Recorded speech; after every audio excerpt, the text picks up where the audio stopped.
Hello everybody, welcome to yet another video. So we're today looking at the Sprayman Forte, that's F-O-R-T-E. This is the 1.4 version. They make a 1.1 version, they make a 1.4 version, and they make a 1.6 version. They recommend a 1.6 version for waterborne base coats. 1.4 and 1.1 is for base coats or solvent base coats or for clear coats. So as I say, we're trying it in a 1.4. Before I get into it, I will mention, if you're watching the video, there's still a competition running. It runs till about the 8th or 9th, I can't remember the exact date, of October 2025. So if you're just watching this video and you fancy winning a brand new Porphis PRD 815 courtesy of Porphis, go over. All you need to do is leave a comment, have a think about what comment you want to put, and you could well win a PRD 815, which is actually an excellent spray gun. Anyway, back to the Sprayman Forte. So this is a Japanese only gun, and I like I'm not all about getting loads of views most of the time, so I like finding odd little guns, and well, this actually isn't particularly little, but I like finding odd guns and just getting them and bringing it to you because I like collecting them. So it's something for me to get that's a little bit different.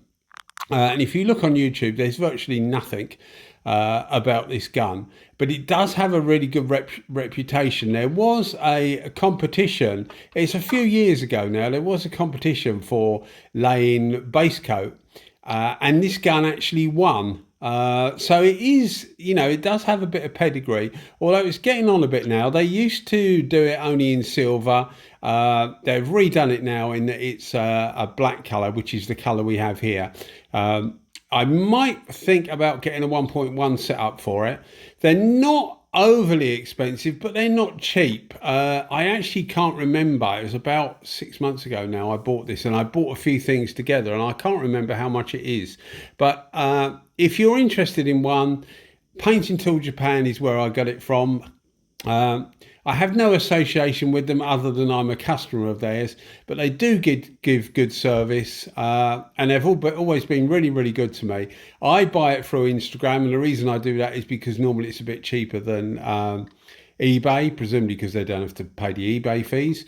But anyway, that's the way I do it. So I'll put a link in the description to Painting Tools Japan, and there's an email address there if you want to contact them. But it's a good place to get hold of this gun. Well, as far as I know, it's the only place outside Japan that you can get hold of it. But anyway, back to the gun. So I'm using this for clear coat. I'm using a EKoh clear coat, so it's not a particularly good quality clear coat. It doesn't flow particularly well, and it likes to be put on, which by that I mean you need to get a lot of flow with it. And this gun, although it's a 1.4, doesn't flow loads of material, so it's never going to be super fast. But what it does give you is really fine atomization, which is why I said I might like to try the 1.2, but I'm not sure. I don't know whether that would actually be a little bit too dry and a bit too slow. But it does give you really fine atomization. I'm talking up to the level of like the PRD 717, the PRD 815, the WS 400. All of those guns have really fine atomization. What else? The Jet X, I suppose you would put up there, because that's actually quite good. It has a lot of problems with it at the moment, and it's also super expensive. So I try to ignore it if I can, because there's much better for cheaper. So it's in those sort of rhymes of gun. Realms even of gun, and what that means is that it tends to like a better quality clear coat because it's putting a thinner film of clear coat on, and because it's smaller droplets, it tends to want a clear coat that flows out nicer. And with the EKoh, you just don't seem to get that. So you could get a better finish, is what I'm trying to say, with a better quality clear coat. I use the EKoh 2080 with 10% reduced radded. The reason I was doing that is that this you may have seen this.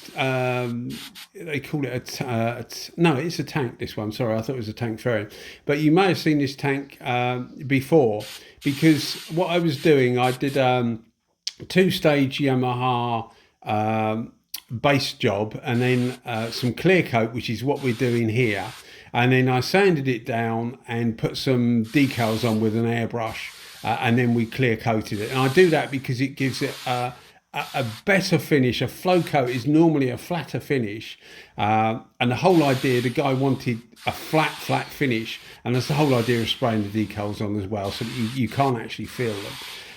So that was the idea of that. So this wasn't about getting the ultimate finish, although I wanted to show the gun as best as I could, but it is actually over a double base coat, a two-stage base coat, so what they call a three-stage in all. So it gives a really good finish, but not the best you could possibly get. But believe me, with the right clear coat, and if you're doing a flow coat, it gives a superbly flat finish, as I say, right up there, in my opinion, with the 717, the 815, and the others I mentioned. Have I left any out that I can think of? Probably not. There's going to be some, but yeah. Meiji EKoh, that's also a good clear coat gun and a good base coat gun. So yeah, I mean, it's right up there with those guns. The build quality of it is superb. If you want to look at the what I did, right? If you want to look at the range, and I'm presuming you're English speaking here, but presumably you can translate it to whatever you want. Type into Google or any good search engine, Sprayman.jp. As I say, it's a Japanese website, and it is all in Japanese. But normally I use Google Chrome.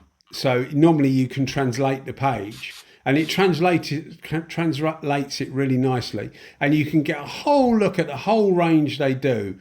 And I've got about 7 different guns of theirs over the past couple of years, all from Painting Tools Japan. As I say, it's the only place I know you actually get them from, and they're all really good quality. Some of them are a little bit old-fashioned looking, but I'm much more about function over form anyway. But they are really well made, and I will get some videos up of the different guns I've got in the Sprayman range. They are a small company that obviously take pride in their products.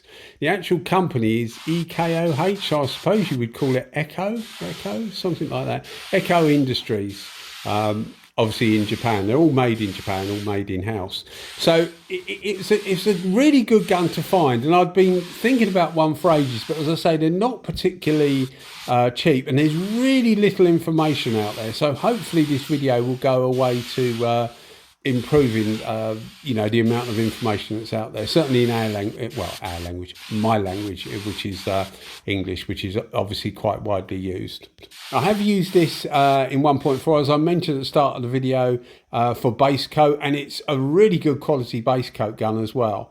I'm working on I know I keep saying this, but I'm working on a top 12 base coat gun video, and this gun will be in it because it is really, really good. Price wise, I think they're around about 350 GB pounds. I can't remember. So they're not cheap, but you do get a really good solid gun for it. As you can see here, the finish is really, really good. I'm not sure about the knurled. There's a small knurled nut which actually holds the needle adjuster, for the amount of fluid that flows. I'm not sure about that because I've never found they really move anyway. But yeah, I mean, some people will like it, some people won't. But it's a good way of securing the needle vibe. I quite like manual things in that there's less to go wrong. So yeah, I really, really like it. The way you'll find that each knurled control is actually held on by a small grub screw, so that's actually removable. So it's really well made and quite intricate, and of course the results are excellent. This is as I said, a 3-stage Yamaha job ultimately, and you can see the finish on it is really, really good, considering it's over two coats of or 2 stages of base coat. bear in mind that because it's effectively a candy colour, you are spraying normally 2 or 3 top coats of the 2-stage base coat. So it always creates a bit more peel, is what I'm trying to say. But it came out really, really nice, and it was a thoroughly well made spray gun. And it's one of those guns that you end up thinking to yourself, why didn't I get one of these earlier? What else has happened with that? Segola was one. It was quite a while before I got my first Segola. For example, I'm not left thinking that about Sartors. I don't sort of think, oh, why didn't I leave it? You know, why didn't I get one sooner? But there's certain guns that come along that you really do think of.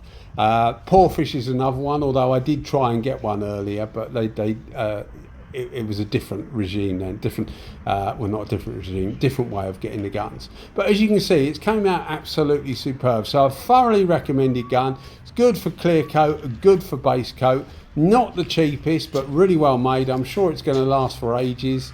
I haven't had it that long, as I said, but I'm sure it will last for ages. The engineering quality looks good. Well, that's about the end of the video now. So if you are enjoying the videos, think about giving us a thumbs up and giving us a subscription. And don't forget, I'll put a link in the description. Have a look at that for that competition for the Porphis PRD 815, because you could win it, and all you got to do is put a comment. Cheers, guys. Bye-bye.